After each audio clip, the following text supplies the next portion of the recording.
Assalamualaikum warahmatullahi wabarakatuh. Innal hamdalillah nahmaduhu wa nasta'inuhu wa nastaghfiruh wa na'udzu billah min syururi anfusina wa sayyiati a'malina. May yahdihillahu fala mudhillalah wa may yudlil fala hadiyalah. Wa asyhadu an la ilaha illallah wahdahu la syarikalah wa asyhadu anna Muhammadan abduhu wa rasuluh. Allahumma shalli ala Muhammadin wa ala alihi wa sahbihi wa man ihtada bihadihi wastanna bi sunnatihi ila yaumiddin, amma ba'd. Hadirin bapak-bapak dan ikhwah dan anak-anakku sekalian, hafizakumullahu taala jami'an. Alhamdulillah, pada malam hari ini, di malam Sabtu, di malam yang ke-12 di bulan Jumada Al-Akhirah 1446 Hijriah, dengan izin Allah dan taufiknya kembali kita berkesempatan untuk hadir mengunjungi rumah dari rumah-rumah Allah Subhanahu wa taala guna mendekatkan diri kepada Allah, melaksanakan sekian ibadah yang dicintainya, melaksanakan solat secara berjamaah, kemudian kita duduk bermajlis membaca dan menelaah tentang peri kehidupan Nabi kita sallallahu alaihi wasallam, sirah perjalanan hidup dan perjuangan beliau yang kita baca dan pelajari dari buku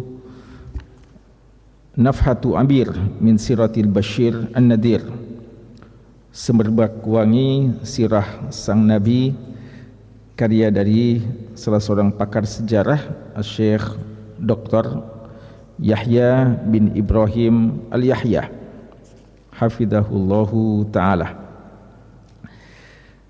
Jamaah sekalian, pada pembahasan kita yang paling terakhir, kita sudah membaca tentang keturunan Nabi Ismail alaihissalam dan bagaimana terjadi penyimpangan pada kaum Arab setelah mereka dahulu bertauhid atas berkat taufik dari Allah, kemudian perjuangan dakwah yang dirintis oleh Nabi Ibrahim alaihissalam dan anak beliau Nabi Ismail alaihissalam,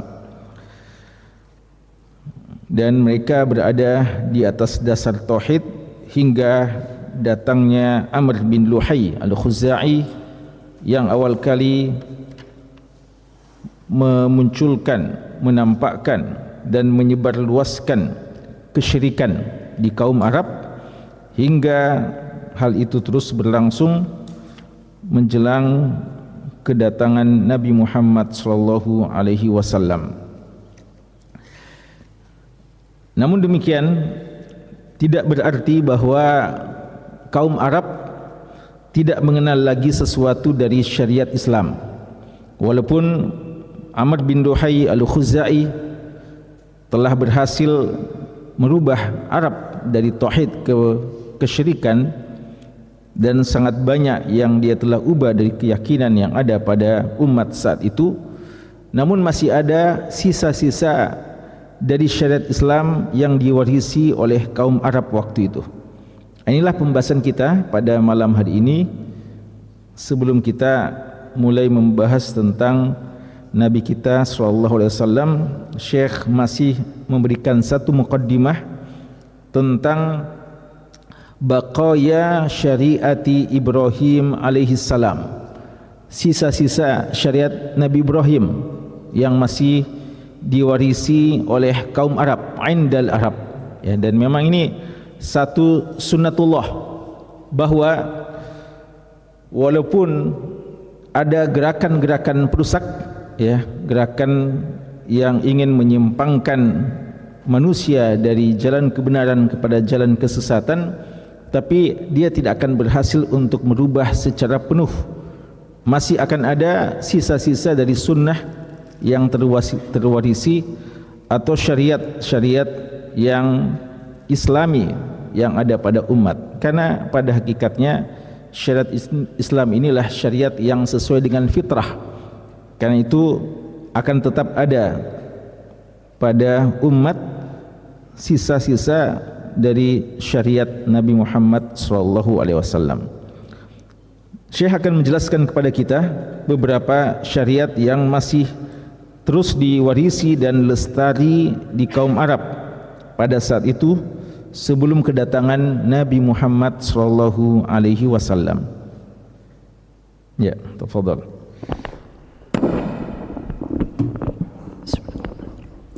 Alhamdulillah wahdahu wassalatu wassalamu ala man la nabiyya ba'dahu wa ba'd. Kitab Nafhatu 'Abirin min Siratil Bashirin Nadhiri sallallahu alaihi wasallam لفضيلة الشيخ دكتور يحيى بن إبراهيم آل يحيى حفظه الله تعالى. قال حفظه الله تعالى: بقايا شريعة إبراهيم عليه السلام عند العرب. وقد بقيت في العرب بقايا من سنن إبراهيم وشريعته، ومن ذلك خصال الفطرة كالاستنجاء وتقليم الأظافر ونتف الإبط وحلق العانة والختان. وكانوا يغتسلون للجنابة ويغسلون موتاهم ويكفنونهم. وكانوا يحجون البيت ويطوفون به ويسعون بين الصفا والمروة ويمسحون الحجر ويلبون، إلا أنهم يشركون في تلبيتهم يقولون: لبيك لا شريك لك إلا شريكا هو لك تملكه وما ملك. ويقفون المواقف ويعظمون الأشهر الحرم، وعملوا بالقسامة، واجتنب بعضهم الخمر في الجاهلية، وكانوا يغلظون على النساء أشد التغليظ في شرب الخمر. Kata Syekh hafizahullah ta'ala, dan masih tersisa di kaum Arab sebagian dari sunnah-sunnah ajaran dari Nabi Ibrahim alaihissalam dan syariatnya. Ini setelah datangnya perusak, yaitu Amr bin Al-Khuzai, Amr bin Luhai Al-Khuzai.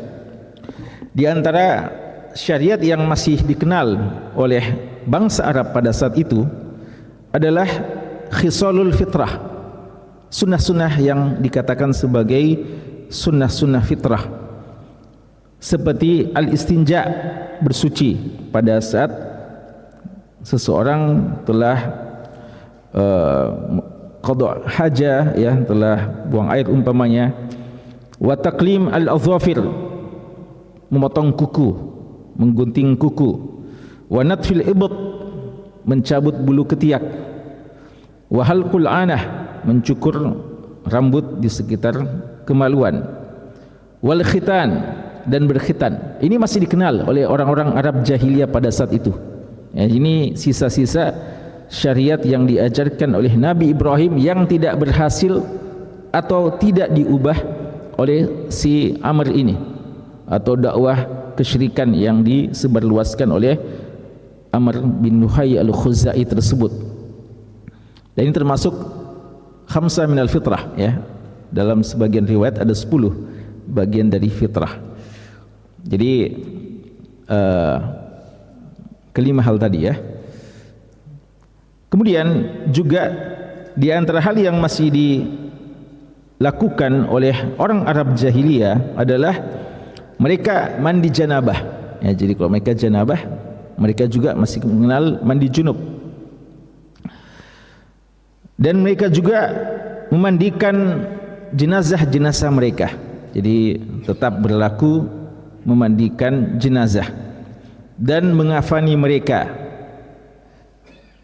Dan juga mereka melaksanakan ibadah haji. Jadi sejak Nabi Ibrahim alaihissalam hingga zaman ini, hingga hari ini, dan terus berlangsung hingga menjelang hari kiamat, ibadah haji ini tidak pernah ditinggalkan, ya, tidak pernah ditinggalkan, terus dikenal. Walaupun ada penyimpangan, ya, pada saat itu ada penyimpangan, tapi memuliakan Ka'bah, mengagungkan Ka'bah dan melaksanakan ibadah haji itu telah dikenal sejak zaman jahiliyah yang merupakan warisan dari ajaran Nabi Ibrahim alaihissalam. Jadi mereka tetap melakukan tawaf, cuma tentunya ada penyimpangan ya. Seperti kalau tawaf, mereka tawafnya itu telanjang ya, di antara hal yang mereka lakukan telanjang, kecuali kaum bangsawan di antara mereka. Jadi kalau orang-orang awam atau orang yang dianggap jelata, orang-orang bawahan, mereka itu merasa tidak pantas melakukan ibadah kecuali dengan telanjang, karena itu sebagai bukti bahwa mereka betul-betul ingin membersihkan dosa-dosa mereka ya. Ini tentu sajalah di antara penyimpangan yang dilakukan oleh kaum musyrikin atau Arab jahiliyah pada waktu itu. Dan juga sebagaimana kata Allah, wa ma kana salatuhum 'indal bait illa muka'aw wa tasdiyah. Mereka juga bertawaf ibadah di Masjid Haram tapi dengan cara muka, bersiul-siul, wa tasdiyah, dan tepuk-tepuk tangan. Itu di antara penyimpangannya, tapi secara umum tawafnya tetap mereka lakukan. Wa yas'auna bainas safa wal marwah, dan mereka tetap melakukan yang namanya sa'i antara Safa dan Marwah. Dan mereka juga mengenal yang namanya menyentuh Hajar Aswad, wa yamsahunal hajar. Jadi sejak dahulu mereka sudah mengenal tentang keutamaan Hajar Aswad dan mereka juga melakukan ibadah tersebut. Dan mereka melakukan juga talbiyah. Akan tetapi talbiyah mereka sudah bercampur dengan kesyirikan ya. Kalau kita kan inilah di antara ungkapan tauhid kita kepada Allah, labbaik Allahumma labbaik, labbaik la syarika laka labbaik, innal hamda wan ni'mata laka wal mulk la syarika lak ya. Dalam talbiyah itu kita mengesahkan Allah, mentauhidkan Allah dan menafikan semua penyembahan selain Allah Subhanahu wa taala.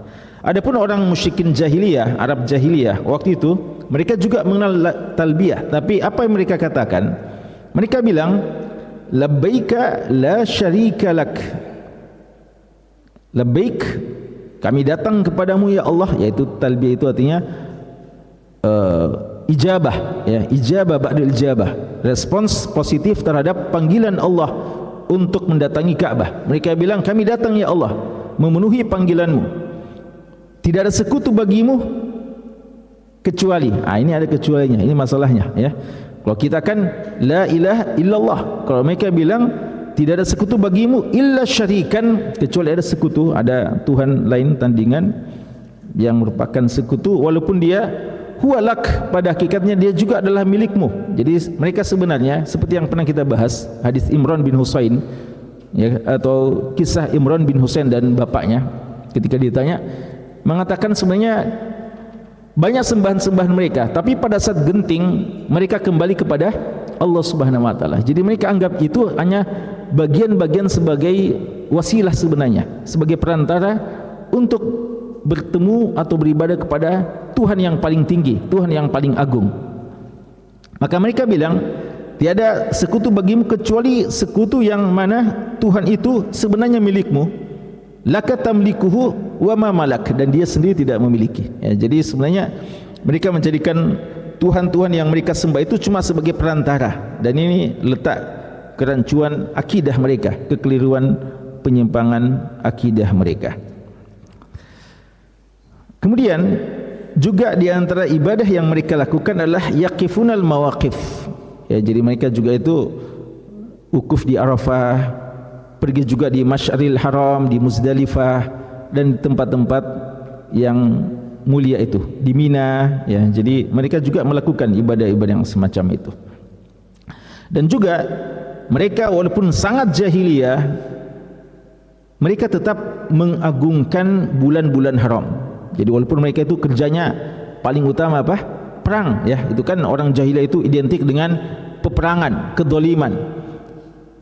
Tapi kalau datang bulan-bulan haram, mereka berhenti ya, mereka siap berhenti. Datang bulan Muharram, datang bulan Dzulhijjah, datang bulan Dzulqa'dah, dan yang paling mereka muliakan waktu itu bulan Rajab, mereka siap berhenti, nunggu-nunggu lagi waktu. Walaupun kadang mereka juga buat siasat-siasat untuk mempermainkannya ya, tapi secara umum mereka tetap mengutamakan bulan-bulan haram tersebut.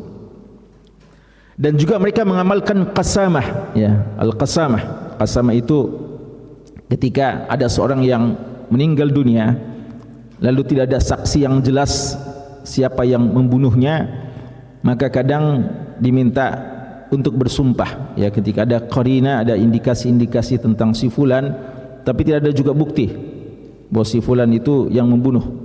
Jadi umpama ada seorang yang meninggal dunia lalu dia meninggal dunia di rumah seseorang dan tidak ada yang tinggal di situ kecuali satu orang, tapi tidak ada juga bukti bahwa dia yang membunuhnya, maka digunakan qasamah, disuruh bersumpah banyak orang, ya, 50 orang biasanya, 50 orang untuk mengatakan si fulan lah yang melakukannya dan diulangi sumpahnya.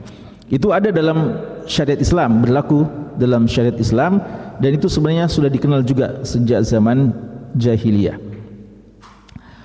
Wajtanaba ba'duhum al-khumur, dan mereka juga sebagian mereka tidak minum minuman keras. Ini walaupun ya, ini diantara kebiasaan mereka, makanya Allah Subhanahu Wa Taala ketika mengharamkan minuman khamar, minuman keras, Allah melarangnya tidak secara langsung tapi bertahap, karena ini menjadi kebiasaan umum. Tapi bukan berarti semuanya, ada saja sebagian kecil, segelintir di antara mereka yang tidak minum khamar sejak masa jahiliyah, ya. Makanya sebagian sahabat itu ada yang seperti itu, ya, ada sahabat-sahabat yang secara umum minum khamar, tapi ada sahabat-sahabat seperti Abu Bakar radhiyallahu anhu, Ali bin Abi Thalib radhiyallahu anhu, ya, ini di antara sahabat-sahabat yang terselamatkan dari kebiasaan-kebiasaan jahiliyah. Jadi ada sebagian di antara mereka juga tidak minum minuman keras pada saat tersebut di masa jahiliyah itu. Kenapa? Ya, ini sebenarnya sisa dari dakwah, penjelasan dari Nabi Ibrahim alaihissalam. Dan sebagian mereka atau kebanyakan mereka walaupun meminum minuman keras, khamar itu, tapi secara khusus untuk istri-istri mereka atau wanita, mereka sangat larang. Ya, jadi bagi mereka kalau laki-laki wajar, ya, wajar minum minuman keras, khamar. Tapi walaupun wajar bagi laki-laki, untuk wanita mereka takkid, ya, walaupun ada juga wanita minum minuman keras, tapi secara khusus untuk wanita mereka peringatkan untuk tidak minum minuman keras. Itu diantara kebiasaan-kebiasaan baik yang tersisa yang diajarkan oleh Nabi Ibrahim dan masih terus diwarisi dan dilestarikan oleh kaum Arab jahiliyah. Ya.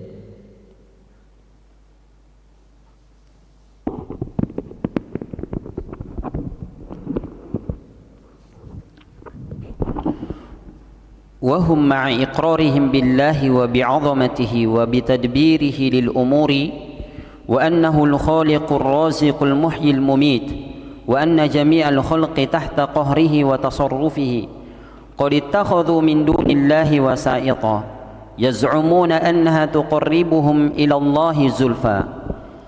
قال تعالى: قل من ربكم من السماء قل من يرزقكم من السماء والأرض أمن يملك السمع والأبصار ومن يخرج الحي من الميت ويخرج الميت من الحي ومن يدبر الأمر فسيقولون الله فقل أفلا تتقون. وقال تعالى: قل لمن الأرض ومن فيها إن كنتم تعلمون سيقولون لله قل أفلا تذكرون. قل من رب السماوات السبع ورب العرش العظيم سيقولون لله قل أفلا تتقون. قل من بيده ملكوت كل شيء وهو يجير ولا يجار عليه إن كنتم تعلمون سيقولون لله قل فأنى تسحرون. فهم بذلك يشهدون أن الله هو الخالق الرازق المدبر وأن جميع السماوات ومن فيهن والأراضين ومن فيهن تحت قهره ولم يخرجهم ذلك من الكفر بإجماع المسلمين لكونهم يشركون بالله تعالى ويدعون معه غيره وينكرون قدرته على البعث ويكذبون رسله. Nah. Kemudian kata Syekh, mereka walaupun masih mengikrarkan bahwa ada Allah, Tuhan yang maha besar, dan mereka juga mengagungkan Allah Subhanahu wa taala dan yakin bahwa Allah dialah yang mengatur semua urusan ini, bahkan dialah yang menciptakan. Jadi mereka juga sebenarnya yakin ya, kalau ditanya siapa yang menciptakan, ada yang maha pencipta ya. Jadi Tuhan-Tuhan yang mereka sembah itu sekali lagi hanyalah perantara saja. Jadi mereka walaupun mengikrarkan keagungan Allah, dialah Allah yang mengatur segala urusan, dialah Allah yang maha pencipta, maha pemberi rezeki, maha menghidupkan, maha mematikan, dan semua hamba dan makhluk berada di bawah kekuasaan dan keperkasaan Allah Subhanahu wa taala, dan Allah berhak melakukan apa saja, tapi mereka mengangkat selain Allah Subhanahu wa taala wasait, ya, perantara-perantara. Ini masalahnya ya, ini akidah jahiliyah ini, dan ini masih ada hingga hari ini ya.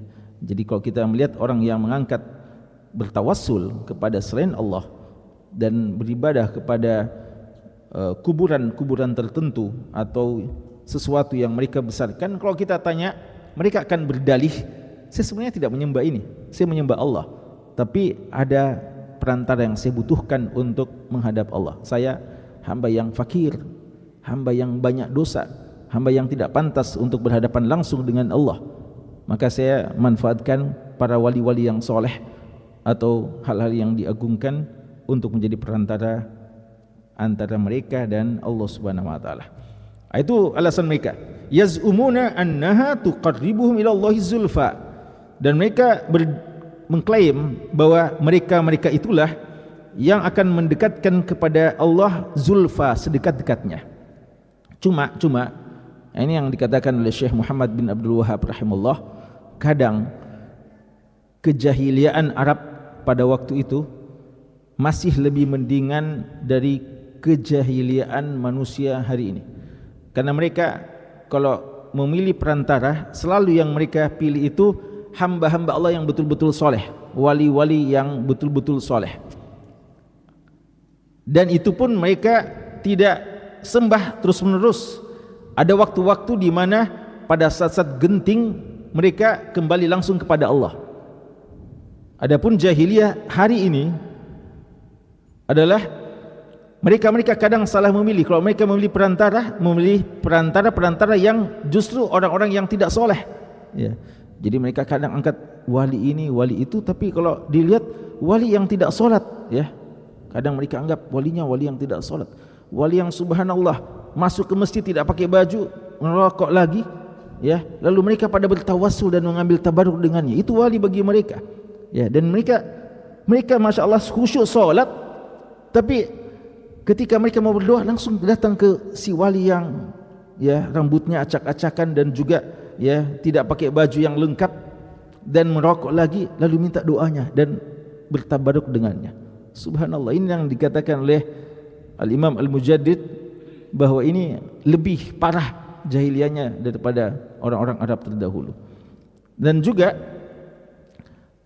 parahnya adalah karena kalau dulu nanti mereka kembali pada saat genting ya, pada saat mereka berlayar lalu ada ombak yang menerpa mereka, mereka langsung ikhlaskan doa, mereka lupakan sembahan-sembahan selain Allah Subhanahu wa taala.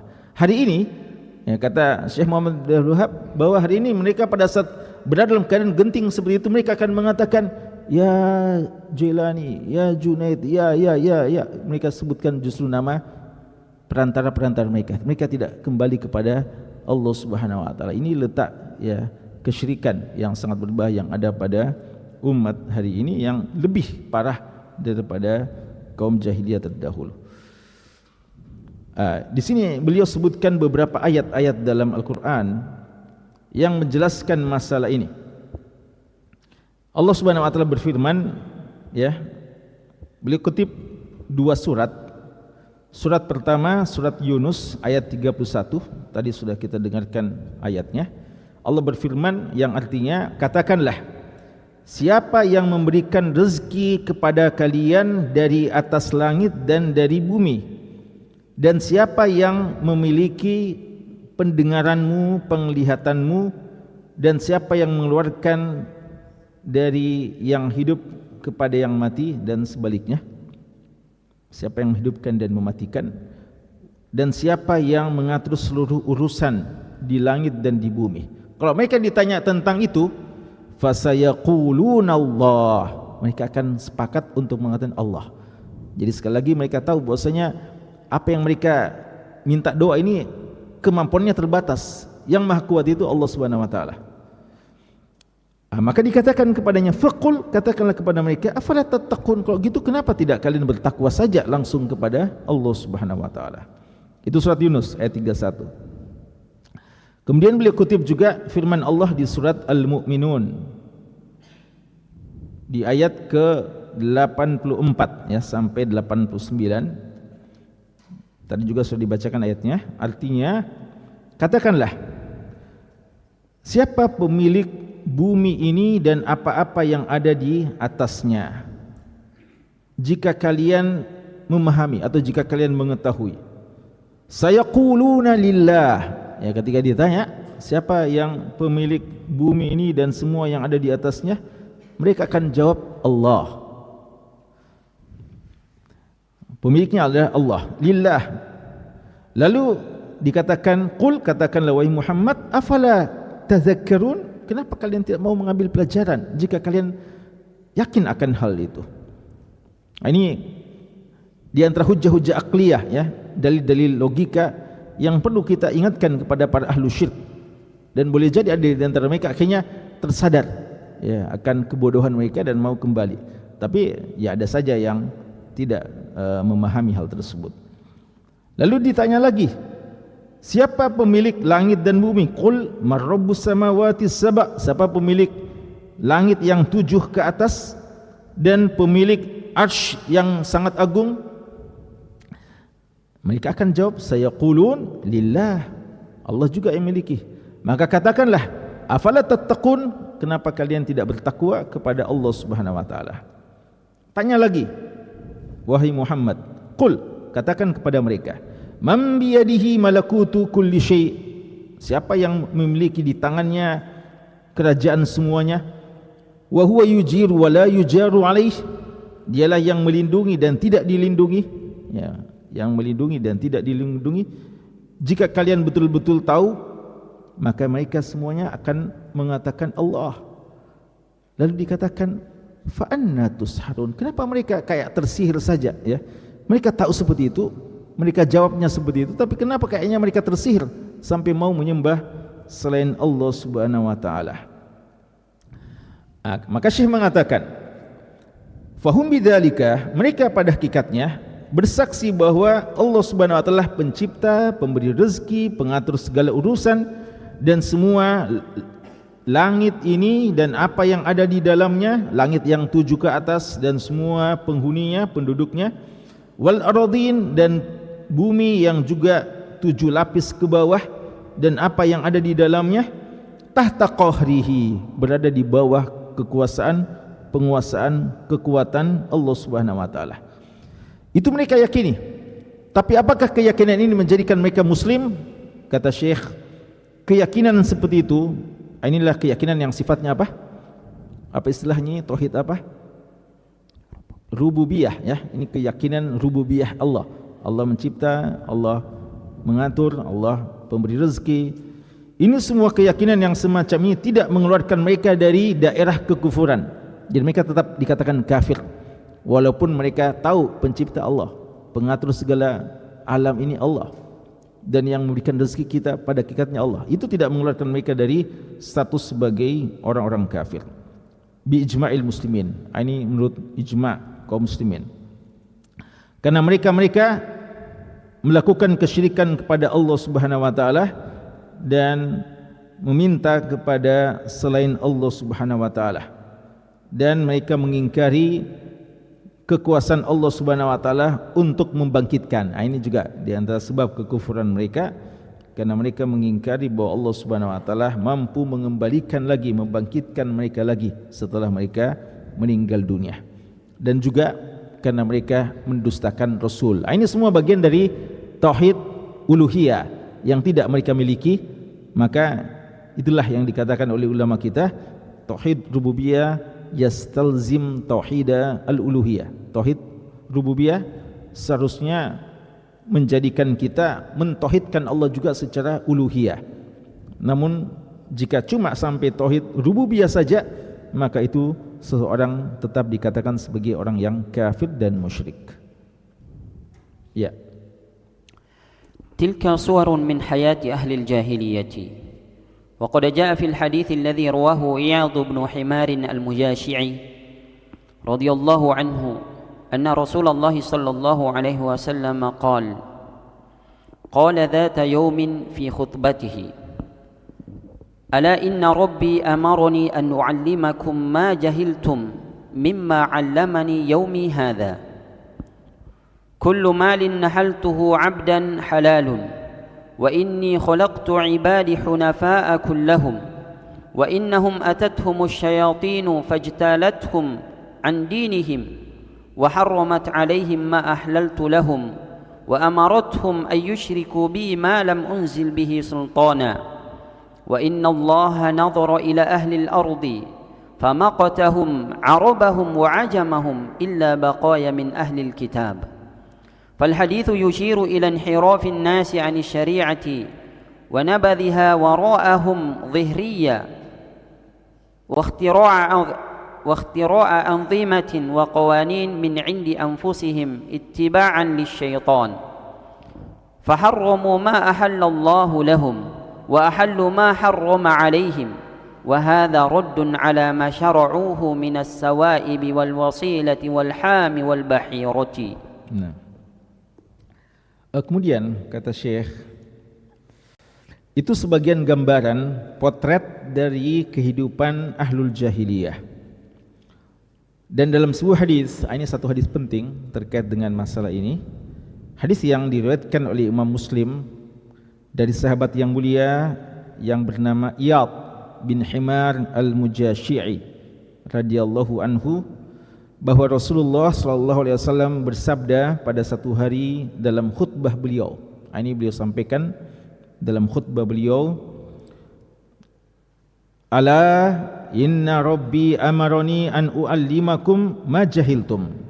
Ketahuilah, sesungguhnya Rabbku Allah Subhanahu wa taala telah memerintahkan kepadaku untuk mengajarkan kalian apa yang kalian tidak ketahui, yang telah Allah ajarkan kepadaku hari ini. Ya, jadi khutbah beliau bilang, hari ini saya akan mengajarkan kepada kalian apa yang tidak kalian ketahui, yang telah Allah ajarkan kepada saya. Apa itu? Setiap harta yang Allah berikan kepada, ya, yang saya berikan kepada seorang hamba, maka itu halal. Jadi rezeki yang Allah berikan kepada seorang hamba pada hakikatnya hukum asalnya adalah halal. Artinya jangan diharamkan apa sesuatu yang Allah halalkan. Kemudian Allah katakan, ini hadis qudsi ya. Jadi sebagiannya hadis nabawi dan sebagiannya hadis qudsi. Dan Allah Subhanahu wa taala telah menciptakan hambaku, wa inni, kata Allah, wa inni khalaqtu ibadi hunafa kullahum. Dan sesungguhnya saya telah menciptakan hamba-hambaku semuanya pada hakikatnya asalnya hunafa. Hunafa itu lurus, bebas dari segala macam bentuk kesyirikan semuanya. Ini awal ya, sebelum datangnya penyimpangan pada masa Nabi Nuh alaihissalam. Jadi selama 10 abad lamanya mereka semuanya berada di atas dasar tauhid yang lurus, yang murni. Lalu kapan terjadi penyimpangan? Wa innahum atathumus syayatin fajtalathum. Namun akhirnya mereka digoda oleh syaitan. Jadi setan itu dulu di masa 10 abad antara Nabi Adam dan Nabi Nuh, apakah setan tidak beroperasi? Apa yang dilakukan oleh setan selama masa 10 abad?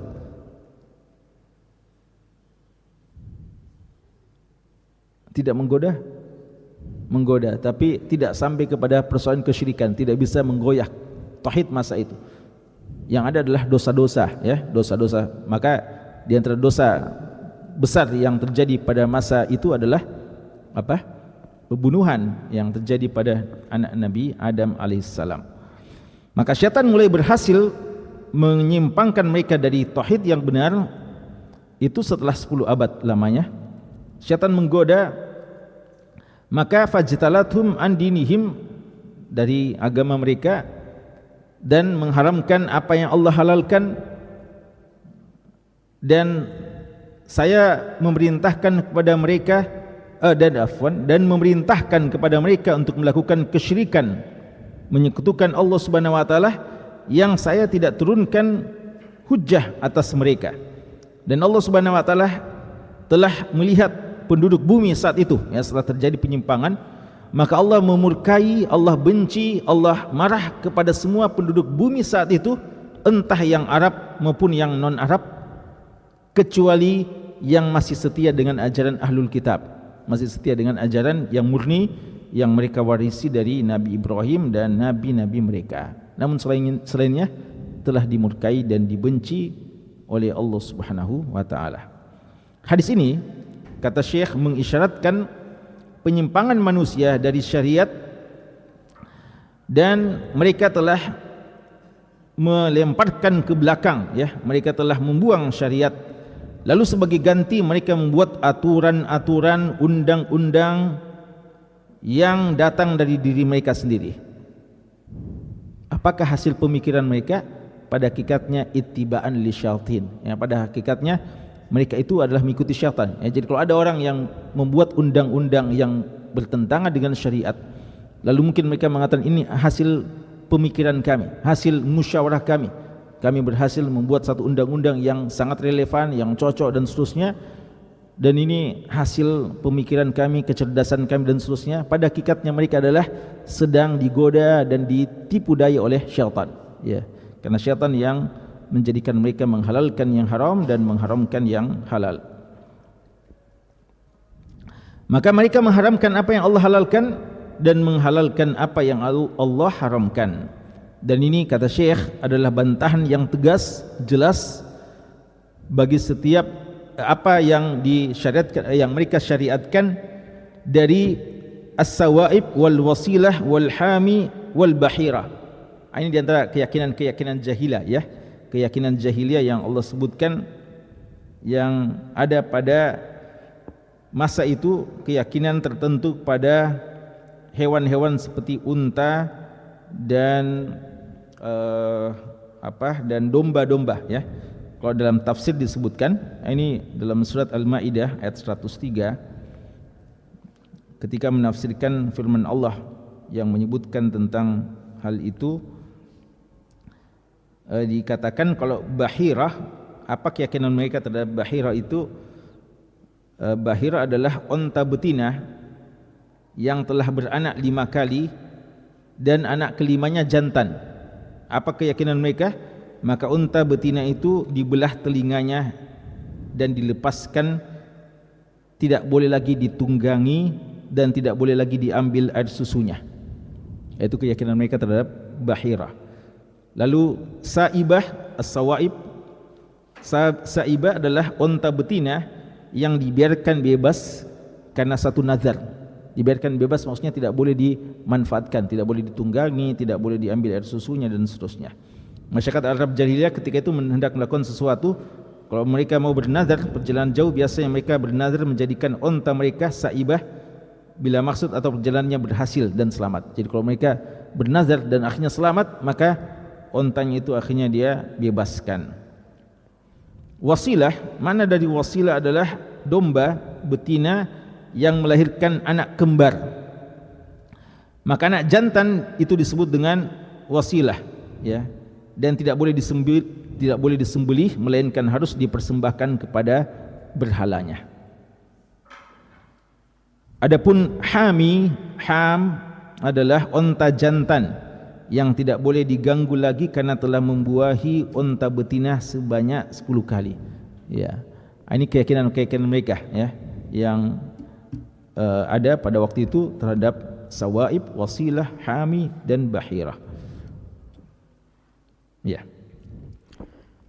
كما يوضح الانحراف عن التوحيد والردة عن الدين كما يوضح الانحراف عن التوحيد والردة عن الدين وأنهم أتتهم الشياطين فاجتالتهم عن دينهم وأمرتهم أن يشركوا بالله ما لم ينزل به سلطانا كما يشير إلى الفساد العظيم الذي غطى وجه الأرض مما استحق الناس جميعا به مقت الله إلا بقايا من أهل الكتاب وأصبح البشر بحاجة شديدة إلى منقذ لهم من الضلالة إلى الهدى ومن ظلمة الشرك إلى نور التوحيد والإيمان ومن الشقاء إلى السعادة في الدنيا والآخرة في هذا الحال المظلم والزمان المدلي لهم بالشرك بعث الرسول صلى الله عليه وسلم كما قال أحمد شوقي أتيت والناس فوضى لا تمر بهم إلا على صنم قد هام في صنم والأرض مملوءة جورا مسخرة لكل طاغية في الخلق محتكم مسيطر الفرس يبغي في رعيته وقيصر الروم من كبر أصم عمي. Ya.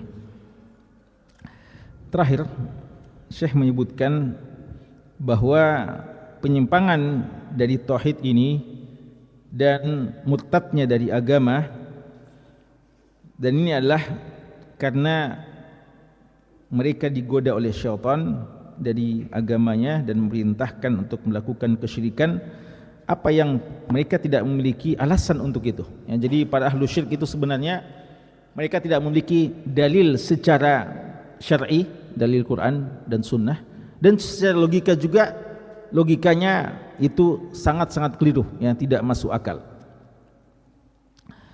Dan juga di antara kerusakan yang ada pada masa itu adalah kerusakan yang sangat besar yang telah menyelimuti bumi ini, yang mana menjadikan mereka dibenci dan dimurkai oleh Allah Subhanahu wa taala. Jadi pada saat itu secara umum di bumi ini semuanya pada melakukan kesyirikan dan semuanya adalah manusia-manusia yang dimurkai oleh Allah Subhanahu wa taala, kecuali dan kata-kata kecuali menunjukkan itu sedikit.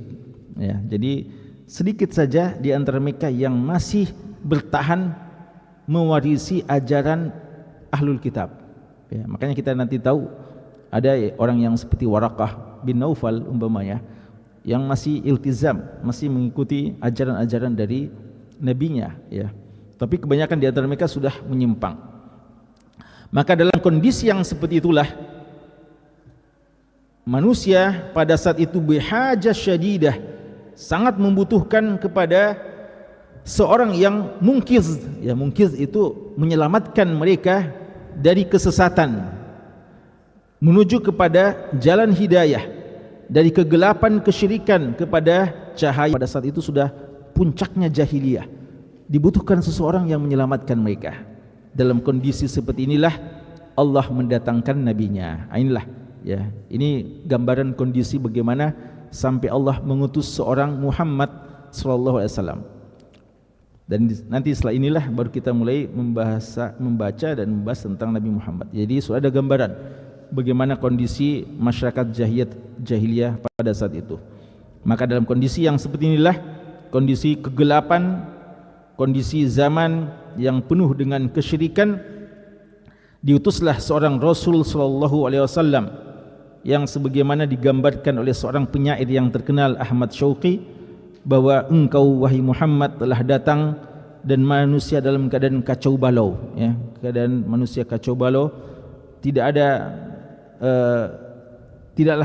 kamu datang melewati mereka kecuali kamu akan mendapatkan mereka dari penyembahan berhala dan penyembahan berhala. Jadi pada saat itu Rasulullah datang dalam kondisi orang berhala, semua pada menyembah berhala. Dan kamu datang pada saat bumi penuh dengan kedoliman, dan setiap yang togiyah, para penyembah atau sembahan-sembahan selain Allah, mereka semuanya mengambil hukum darinya. Fil khalqi muhtakim. Jadi yang siapa pemutus-pemutus perkara, siapa yang menetapkan undang-undang, siapa yang memimpin pada saat itulah semua togut, sembahan-sembahan selain Allah Subhanahu wa taala. Persia menguasai dan memimpin rakyatnya dengan penuh kedoliman, ya. Jadi waktu itu yang berkuasa kalau di Persia kaum Furus, ya. Dan di Romawi, ya, ini dua negara adidaya pada saat itu, Kaisar, ya, memimpin dengan penuh kesombongan dan mereka tuli, ya. Itu dalam artian mereka tidak mau mendengarkan arahan-arahan dan tuli terhadap semua kebenaran-kebenaran. Mereka menolak semuanya, usulan-usulan kebenaran dan jalan-jalan kebenaran. Disitulah kondisi yang sangat memprihatinkan. Umat sangat butuh juru penyelamat, ya. Umat sangat butuh seorang nabi yang menyelamatkan mereka dari kegelapan jahiliyah. Pada saat itulah Allah tidak terlambat untuk mengutus seorang nabi yang mulia, Rasulullah Muhammad sallallahu alaihi wasallam. Ya, ini insyaallah muqaddimah yang disebutkan oleh Syekh, dan setelah inilah kita akan membahas mulai dari nasab Nabi, ya, sampai nanti perjuangan beliau hingga wafatnya beliau. Wallahu ta'ala alam, sallallahu ala nabiyina Muhammad wa ala alihi wasahbihi wasallam, walhamdulillahi rabbil alamin.